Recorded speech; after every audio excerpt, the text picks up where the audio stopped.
Good morning class.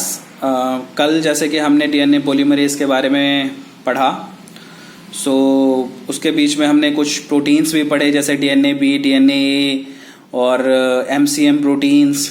तो हम उसी टॉपिक को कंटिन्यू करते हैं। डीएनए पॉलीमरेज, इसकी 7 फैमिलीज होती हैं जैसे कि A B C D X Y R T. अब अगर हम डीएनए पॉलीमरेज को लें तो हम इसको फर्दर डिवाइड करते हैं 2 टाइप्स में। एक होता है टेम्पलेट डिपेंडेंट, दूसरा होता है टेम्पलेट इंडिपेंडेंट। जो टेम्पलेट डिपेंडेंट है उसमें भी 2 तरीके के होते हैं फर्दर।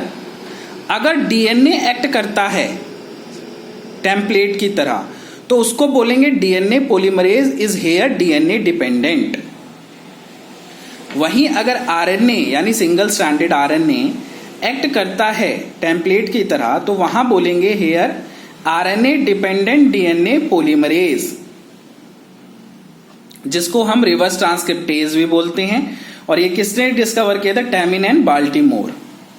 ठीक है, जैसे कि यही है, हमने बात किया कि ये डीएनए का स्ट्रैंड था और DNA single stranded DNA acting as a template. तो यहाँ पे क्या हो गया फिर? ये DNA polymerase is here DNA dependent.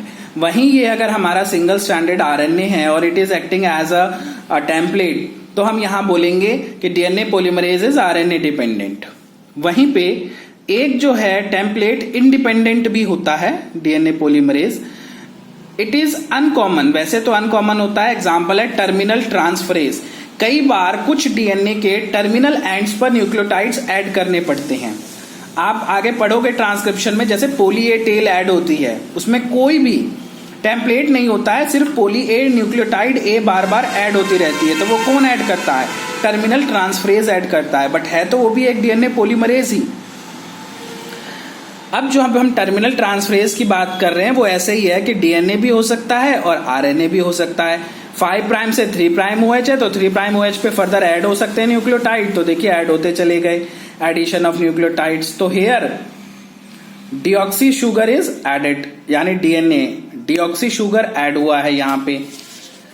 तो ये जो है फर्दर टाइप्स हैं डीएनए पॉलीमरेज के। अब जो है DNA polymerase in E coli की अगर हम बात करें तो जो डीएनए डिपेंडेंट पॉलीमरेज है वो 5 टाइप्स के हैं। जो डीएनए फर्स्ट, ये नेम्स जो है अकॉर्डिंग जैसे ये डिस्कवर्ड हुए हैं उस अकॉर्डिंगली दिया गया। जैसे डीएनए फर्स्ट डिस्कवर्ड हुआ था, देन सेकंड, देन थर्ड बहुत इंपॉर्टेंट है क्योंकि डीएनए पॉलीमरेज थर्ड जो है उसमें दोनों एक्टिविटी होती है, आगे हम बताएंगे। 4th एंड 5th अब है, जैसे कि हम स्टडी करते हैं डिटेल में डीएनए पॉलीमरेज फर्स्ट। ये क्या है? It is the first DNA polymerase discovered by Arthur Kornberg and hence termed as Kornberg enzyme. First time discovered in E coli, made up of single subunit monomeric protein इसको बोलते हैं। जैसे कि आप दे सकते हैं N टर्मिनल, C टर्मिनल,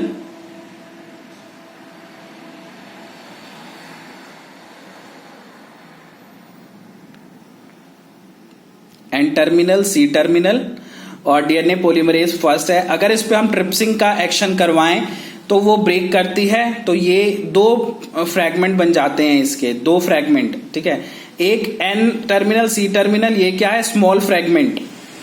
ठीक है, shows 5 prime to 3 prime exonuclease activity. 5 prime to 3 prime exonuclease activity है इस स्ट्रैंड में। और अगर हम दूसरे स्ट्रैंड की बात करें, जैसे कि ये तो स्मॉल फ्रैगमेंट था, ये एक लार्ज फ्रैगमेंट है जिसको क्लिनोवो फ्रैगमेंट भी बोलते हैं। इसके भी 2 पार्ट हैं, जैसे कि इसमें क्या है function? 5 prime to 3 prime polymerase activity भी है और 3 prime to 5 prime exonuclease activity भी है, रिक्वायर्ड फॉर प्रूफ रीडिंग। जो कि जब हम 3 prime to 5 prime exonuclease activity जो जहां भी हम देखते हैं वो किस लिए चाहिए? वो सिर्फ चाहिए ही इसलिए क्योंकि प्रूफ रीडिंग एक्टिविटी देता है। नाउ अब जब हम इसकी पॉलीमराइजेशन रेट की बात करें तो ये जो है अप्रोक्सीमेटली 20 न्यूक्लियोटाइड्स पर सेकेंड। और not main enzyme for replication, it is processivity जो है मोर देन, आप देखिए 200 न्यूक्लियोटाइड्स ही ऐड कर पाता है। और जैसे कि ये एक डीएनए है और ये डीएनए पॉलीमरेज फर्स्ट इनकॉर्पोरेट हुआ और इनकॉर्पोरेट होने के बाद जैसे कि ये इनकॉर्पोरेट हुआ तो इसने 200 किया एंड देन डिसोसिएट हो जाता है. shows both exonuclease and polymerase activity. 3' to 5' exonuclease activity responsible for proofreading. ठीक है. अब इस तरीके से है जैसे कि ये 5'